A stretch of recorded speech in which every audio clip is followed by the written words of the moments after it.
Hello guys, good morning, good afternoon all over the world. For this video guys is papakita ko sa inyo yung aking mga giveaway sa aking mga loyal customer. Konti lang naman sila guys, so papakita ko sa inyo kung ano-ano yung mga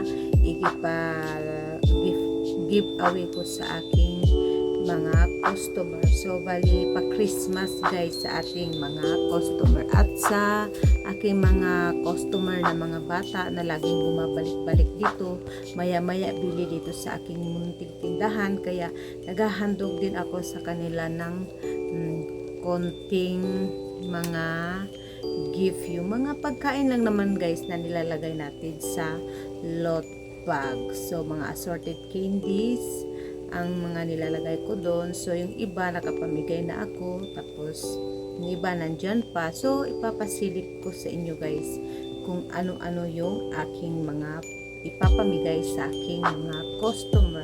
Merry Christmas everyone, and thank you for watching.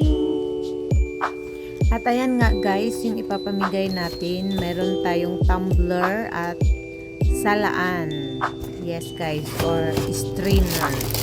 So yan, nagtaka kayo kung bakit may pansit canton yan siya. So special binigay ko yan siya guys sa parang medyo parang kailangan yung ganyan na pagkain guys pa. Tapos nilagyan ko lang siya ng strainer para mayroon silang maulam.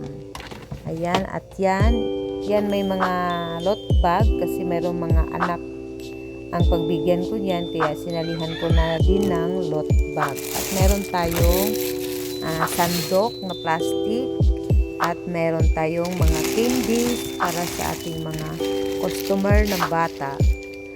Yes guys, kung may mga namamas ko dito sa aking munting tindahan na customer ko daily, so binibigyan ko sila ng ganyan guys na lot bag na may mga candies.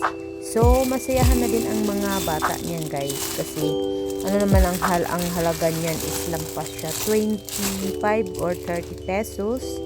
So masaya na din ang ating mga batang customer. At kahit paano hindi tayo nakalimot sa kanila guys, mag-give back tayo sa kanila kahit paano, kahit yearly lang mag-give back tayo sa kanila. Kasi Christmas naman ngayon guys, Christmas is giving, kaya meron naman tayong konting naipon, so mamimigay tayo. At tsaka naman guys is yearly ko talaga yan siya ginagawa na nagbibigay ng giveaway sa aking mga customer para pasalamat na din guys sa pagtangkilik nila sa aking munting tindahan. Araw-araw sila bumibili